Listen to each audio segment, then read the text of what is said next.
اب حاضرین یہاں سے چند وہ امور ہم آپ کو بیان کریں گے جس سے صحت ملتی ہے۔ حضور پاک رحمت للعالمین صلی اللہ علیہ وسلم نے احادیث شریفہ میں بیماریوں کی دوائیں بھی بتائی ہیں، دعائیں بھی سکھائی ہیں۔ آج ہم کو دواؤں کے لیے کہیں اور جانا پڑتا ہے۔ اب یہ تو ایسا ترقی یافتہ دور ہے جناب، کوئی حکیم صاحب حضور پاک صلی اللہ علیہ وسلم کے طریقے کے مطابق دوا تجویز کرتے ہیں، لوگوں کو یقین ہی نہیں ہوتا، ارے یہ پرانے زمانے کی دوائیں بھی کہاں سے ہوتی ہیں، کیا چلتی ہیں، کھائی بھی تو اثر نہیں ہوتا، اس سے پہلے میں کھا کے دیکھا 15 دن کھایا کچھ اثر نہیں ہوا، ڈاکٹر کی دوا لو آپ 5 منٹ میں بیماری صحیح ہو جاتی۔ یہ راز لوگ سمجھ نہیں پا رہے ہیں۔ ڈاکٹر کی دوا سے اگر بیماری ختم ہوتی تو پھر زندگی بھر ڈاکٹر دوا کیوں دیتے ہیں؟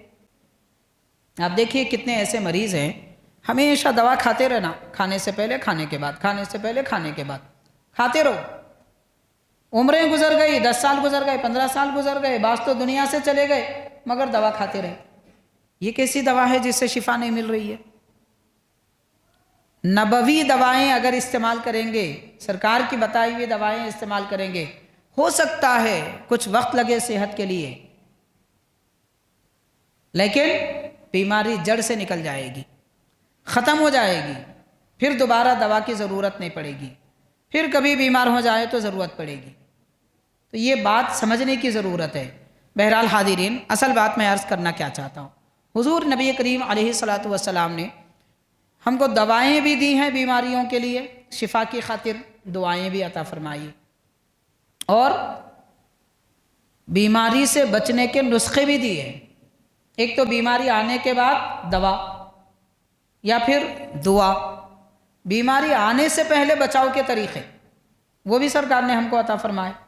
ان میں سب سے پہلا نسخہ، سب سے پہلی تعلیم کہ بیماری سے دور رہیں، نبی پاک صلی اللہ علیہ وسلم نے فرمایا کہ پرہیز آدھا علاج ہے، آدھا علاج پرہیز میں۔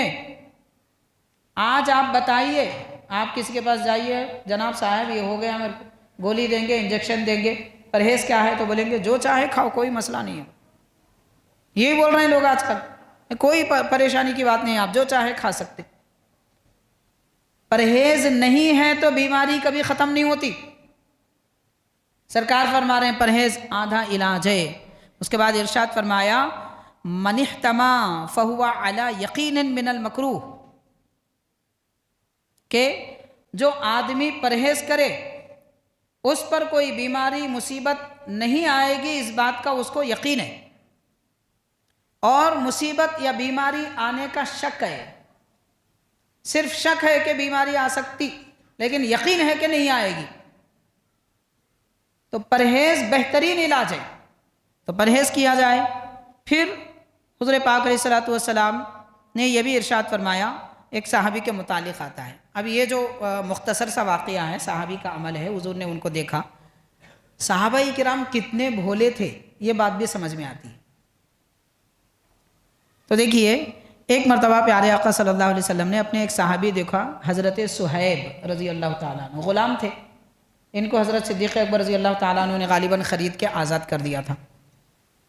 تو حضرت صہیب ملک روم کے تھے، صہیب رومی، مگر شہر مکہ میں تھے روم کے، ان کو غلام بنا کر یہاں لایا گیا، کسی نے بیچا تو آپ نے حضرت صدیق اکبر نے خرید کے آزاد کیا۔ ایمان لائے تھے صحابی حضرت صہیب رومی رضی اللہ تعالیٰ عنہ کو حضور پاک صلی اللہ علیہ وسلم نے دیکھا کہ وہ کھجور کھا رہے ہیں اور ان کی ایک آنکھ میں آشوب چشم ہے، ایک آنکھ آئی ہوئی ہے، دوسری آنکھ سلامت ہے۔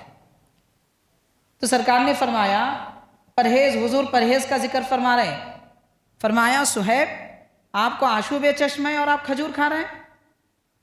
تو کیا پتا چلا کہ بیماری سے نجات کے لیے پرہیز چاہیے۔ جس غذا کی وجہ سے بیماری بڑھتی ہے یا کم نہیں ہوتی اس سے پرہیز کیا جائے، یہ تعلیم انہوں نے دی، نبی پاک صلی اللہ علیہ وسلم نے سکھائی۔ مگر حضرت صہیب اتنے بھولے تھے، عرض کرتے ہیں کہ یا رسول اللہ صلی اللہ علیہ وسلم، کلمات ہیں آپ کے، ارشاد فرماتے ہیں کہ فقال یا رسول اللہ انما آکل بالشق الآخری یعنی جانب السلیمہ، حضور میں اس طرف سے کھا رہا ہوں جو آنکھ سلامت ہے.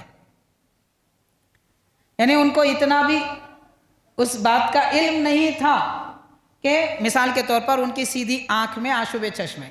سرکار نے فرمایا آپ کھجور کھا رہے ہیں آشوب چشم ہے، تو عرض کر رہے ہیں حضور بائیں طرف سے کھا رہا ہوں میں، شاید آنکھ کو اثر نہیں ہوگا.